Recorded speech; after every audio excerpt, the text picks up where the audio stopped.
দেশের রাজনীতির ইতিহাসে এক অনন্য নাম বেগম খালেদা জিয়া।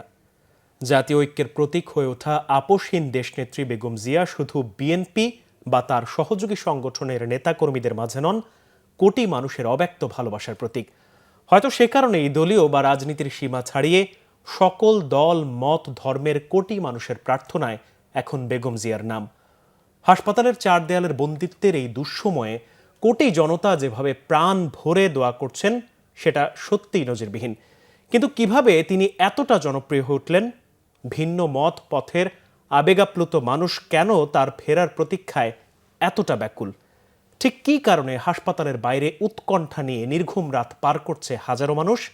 সেসব প্রশ্নের উত্তর খুঁজতেই এই প্রতিবেদন, জানাচ্ছেন জিয়াউল হক সবুজ। ১৯৮১ সালের ৩০শে মে স্বামী প্রেসিডেন্ট জিয়াউর রহমান নির্মমভাবে খুন হবার পর বিএনপির রাজনীতিতে পা রাখেন সেই সময়কার গৃহিণী বেগম খালেদা জিয়া। শোকের ঘর থেকে বেরিয়ে শুরু করেন সংগ্রামী রাজনীতির কঠিন পথ চলা। আমি কম বয়সেই স্বামী হারিয়েছি। দেশের জন্য জিয়াউর রহমান জীবন দিয়েছে। আন্দোলন, মামলা কিংবা কারাবরণ সবই ছিল তার নিত্যদিনের সঙ্গী। কখনো দল বাঁচাতে, কখনো সাধারণ মানুষের দাবি দেওয়ার প্রশ্নে শক্ত অবস্থানের কারণে বিরোধী রাজনীতির কেন্দ্রবিন্দুতে পরিণত হন বেগম জিয়া। নারী হয়েও ন্যায্যতা প্রতিষ্ঠার লড়াই সহ পরিবর্তনের প্রতীক হয়ে ওঠেন বেগম জিয়া। ৯০-এ স্বৈরাচার বিরোধী আন্দোলনে আপোষহীন ভূমিকার কারণে দেশনেত্রী উপাধিতে ভূষিত হন বেগম জিয়া। এরপর থেকে দেশ ও রাজনীতির প্রশ্নে আপোষহীন শব্দটি ওতপ্রোতভাবে জড়িয়ে যায় বেগম জিয়ার সঙ্গে। সেই দৃঢ়তার মাত্র কয়েক বছরের মধ্যেই দেশের প্রথম নারী প্রধানমন্ত্রী হয়ে ইতিহাস গড়েন বেগম খালেদা জিয়া। প্রতিবারের নির্বাচনে 5টি করে আসনে পর্যন্ত তারা আমাকে নির্বাচিত করেছেন।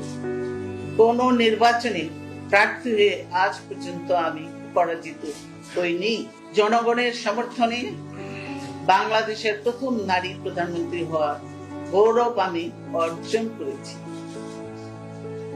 তিনবার তারা আমাকে প্রধানমন্ত্রী করেছেন।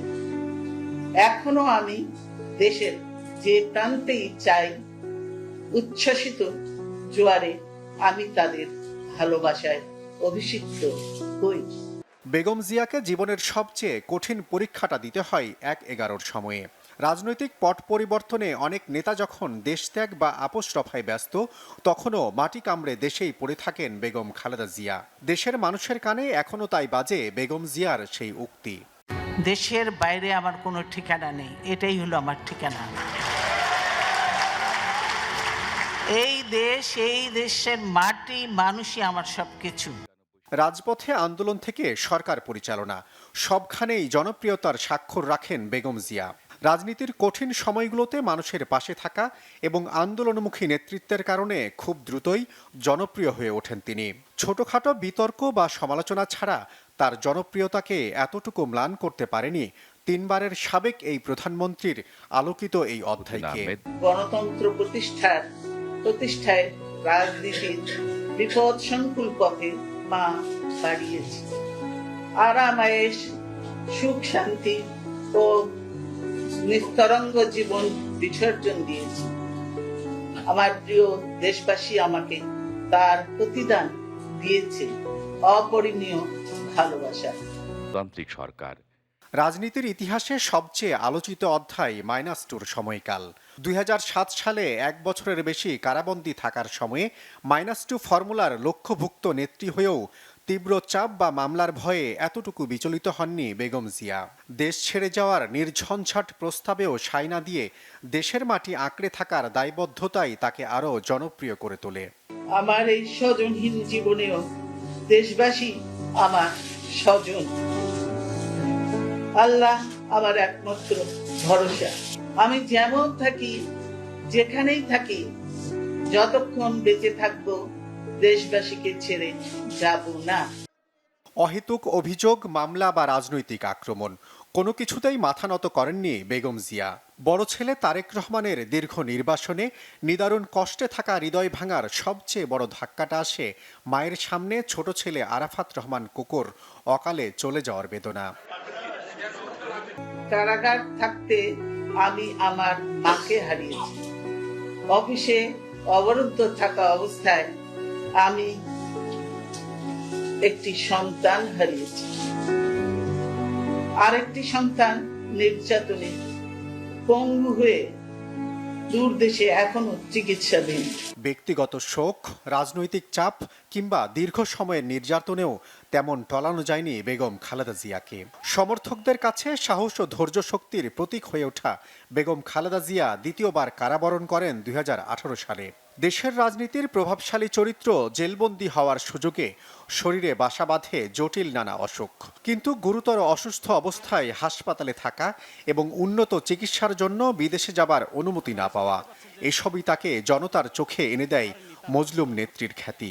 জীর্ণশীর্ণ শরীরে প্যারোলে মুক্তি পেলেও ঘরবন্দি খালেদা জিয়ার বেশিরভাগ দিনই কাটে বাসভবন ফিরোজা থেকে এভার কেয়ার হাসপাতালের নিবিড় পরিচর্যা কেন্দ্রে। যদিও পরিবার তো বহুদিন পরে দেখা, কাজে তারা ছাড়তে চায় না, আরো থাকতে বলে। কিন্তু আপনারা প্রত্যেকে জানেন যে দেশের কি অবস্থা, এবং এই মুহূর্তে আমাকে দেশে যাওয়াটাও প্রয়োজন, সেজন্যই আমাকে যেতেই হবে। বিভিন্ন রাজনৈতিক দল ও জোটের কাছে জাতীয় ঐক্যের প্রতীক হয়ে ওঠেন বেগম জিয়া।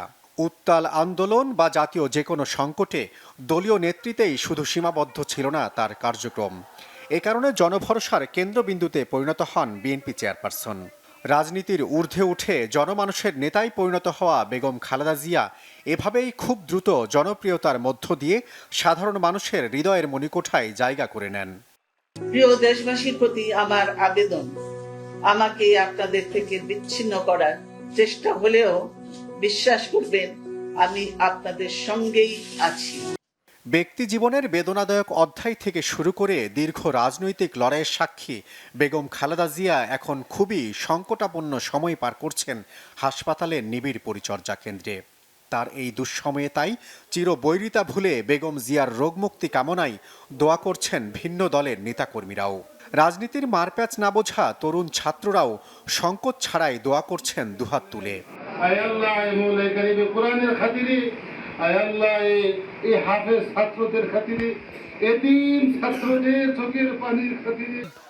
রাজনীতির মাঠ কাঁপানো বেগম খালেদা জিয়ার চেয়ে হাসপাতালের বিছানায় থাকা বেগম জিয়াই যেন এখন বেশি জনপ্রিয়।